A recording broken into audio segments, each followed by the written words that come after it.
Olá, a paz do Senhor. Vamos conhecer a Bíblia.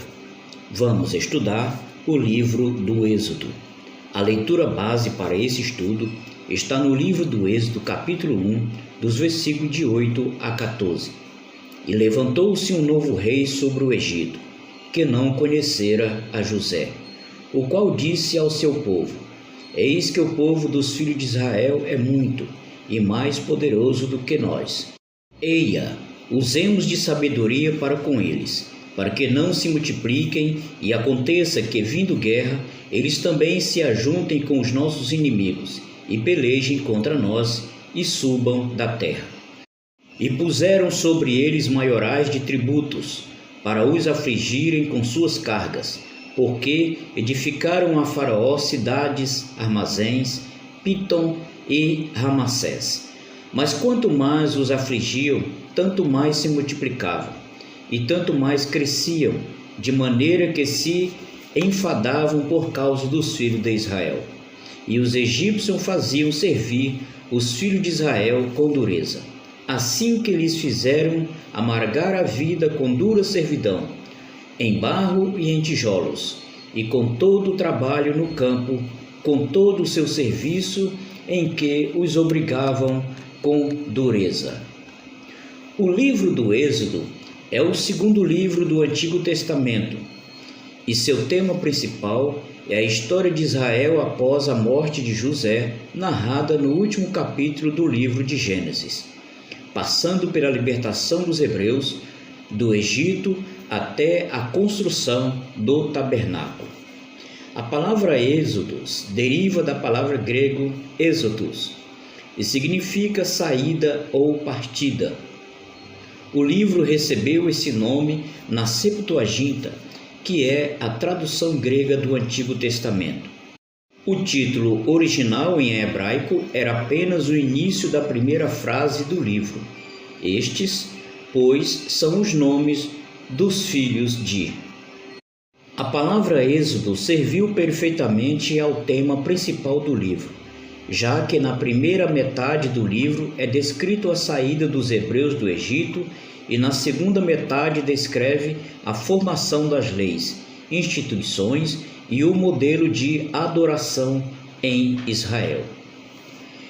O autor do livro é plenamente aceito que o autor do livro de Êxodo é Moisés. Essa conclusão fica clara ao analisarmos os detalhes do livro, o que confirma que o autor é uma testemunha ocular dos fatos, dado ao aprofundamento de detalhes descritos, o que significa que não poderia ser qualquer pessoa, já que o autor se mostra extremamente culto e talentoso. Alguns críticos contestam a autoria do livro de Êxodo por Moisés, e não apenas deste livro, mas de todo o Pentateuco, afirmando que o livro de Êxodo foi uma obra conjunta de vários autores, finalizada em um período posterior a Moisés. Todavia, os argumentos contra a autoria de Moisés não são convincentes e não existe qualquer fato que possa colocar em dúvida essa interpretação. Além disto, dentro do livro também existem textos que caracterizam a autoria de Moisés e depois o próprio Jesus, e também seus discípulos afirmaram que a lei foi escrita por Moisés. Existe uma discussão em relação ao período em que foi escrito o livro do Êxodo, não apenas referente à data em que o livro foi escrito, mas também sobre o próprio acontecimento do Êxodo em si. A possibilidade mais aceita entre os estudiosos fica entre 1445 a.C. a 1400 a.C. Essas datas são baseadas nos textos bíblicos de 1 Reis, capítulo 6, versículo 1, e Juízes, capítulo 11, versículo 26, respectivamente. Existe outra possibilidade defendida com base em suposições de datas dos períodos dos governantes egípcios e sobre uma data arqueológica do século 13 a.C., que aponta à destruição de cidades cananeias durante a conquista de Canaã.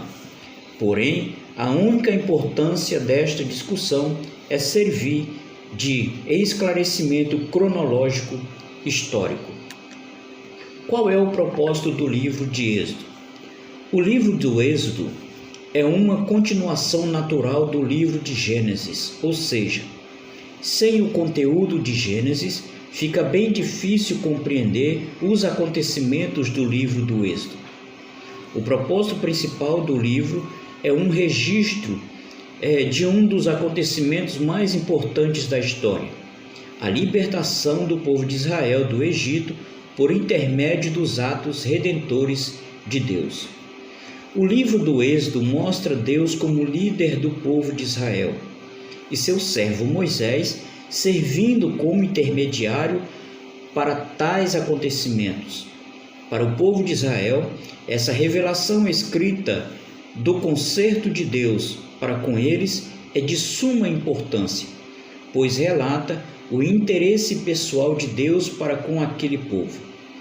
Êxodo permite a consciência destes fatos, gerando fé nas gerações posteriores dos hebreus. A partir destes eventos, ocorreu uma autorrevelação progressiva de Deus, culminando finalmente no Novo Testamento e na redenção por Jesus Cristo na cruz. Desta forma, é possível traçar um paralelo entre os acontecimentos do Êxodo, que foi a marca da antiga aliança, Páscoa, travessia do Mar Vermelho e a lei, com o novo concerto pela vida, morte e ressurreição de Jesus e a manifestação do Espírito Santo no Pentecostes. O livro do Êxodo narra importantes acontecimentos que são essenciais para o entendimento de toda a Escritura, dos quais podemos destacar os três principais: Israel nascendo como nação, a instituição dos 10 mandamentos, que é o fundamento da ética e moralidade bíblica. Em nenhum outro livro do Antigo Testamento a graça redentora de Deus fica mais evidente. Os principais pontos do livro do Êxodo. Contexto. O livro começa com a escravidão do povo de Israel no Egito, onde são submetidos a trabalhos forçados. Libertação. Deus intervém e escolhe Moisés para liderar a saída dos israelitas do Egito. As pragas. O faraó se recusa a libertar o povo e Deus envia 10 pragas sobre o Egito. Travessia do Mar Vermelho.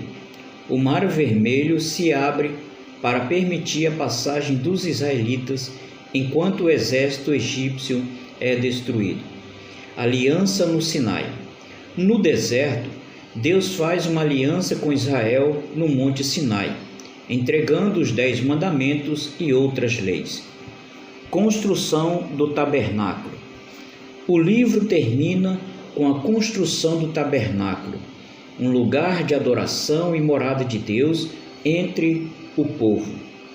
Os temas mais importantes: ação de Deus. Êxodo enfatiza a intervenção de Deus na história para cumprir suas promessas e libertar seu povo. Aliança. O livro estabelece a relação entre Deus e Israel através da aliança no Sinai. Santidade. A construção do tabernáculo e as leis dadas por Deus visam a santidade e a separação do povo escolhido. Trabalho e adoração. Êxodo também aborda a importância do trabalho e da adoração a Deus como aspecto da vida do povo. No deserto do Sinai, Deus renova com os israelitas o pacto que tinha estabelecido com os seus antepassados e dá-lhes uma constituição pela qual passariam a reger-se em todos os aspectos da sua vida, como povo escolhido, tanto nas suas relações com Deus como nas suas relações humanas. A figura central do livro do Êxodo é Moisés, o libertador, guia e legislador de Israel. A primeira parte do livro relata a história da escravidão dos israelitas no Egito o nascimento e o chamamento de Moisés, os encontros destes com o faraó, rei do Egito, para que deixasse sair os israelitas, a instituição da Páscoa e a saída do Egito. A segunda parte narra os incidentes da viagem pelo deserto até o Monte Sinai. A terceira parte fala da proclamação do pacto e da lei, que compreende preceitos morais, civis e religiosos, incluindo os 10 mandamentos, e descreve em pormenor a construção do santuário no deserto e as ofertas rituais que deveriam ser feitas. Este livro pode sintetizar-se no seguinte plano: Deus planeja libertar o seu povo, capítulo 1, versículo 1, do capítulo 7 ao versículo 7. Deus envia pragas ao Egito, do capítulo 7, versículo 8, ao capítulo 11, versículo 10. Libertação dos israelitas, do capítulo 12, versículo 1, ao capítulo 15, versículo 21. Os israelitas no deserto, capítulo 15, versículo 22, ao capítulo 18, versículo 27. Aliança de Deus com os israelitas, capítulo 19, versículo 1, ao capítulo 24, versículo 18. Instruções sobre o santuário, capítulo 25, dos versículos 1 ao capítulo 31, versículo 18. Os israelitas quebram a aliança com Deus, capítulo 32, versículo 1 ao capítulo 34, versículo 35. E construção do santuário, capítulo 35, versículo 1 e capítulo 40, versículo 38. O livro do Êxodo tem muitas lições para nos ensinar, e principalmente a todo o povo de Deus. É um livro que relata o início do caminhar do povo hebreu e do seu conhecimento sobre Deus. Além dos milagres que ocorreram, entenderemos como Deus se apresentou para o povo e como seu amor começa a ser percebido pelo seu povo. Veremos sobre a separação que Deus quer que o seu povo tenha para servi-lo e sobre a sua salvação sendo anunciada para todos os povos. Deus abençoe a todos, em nome do Senhor Jesus. Amém.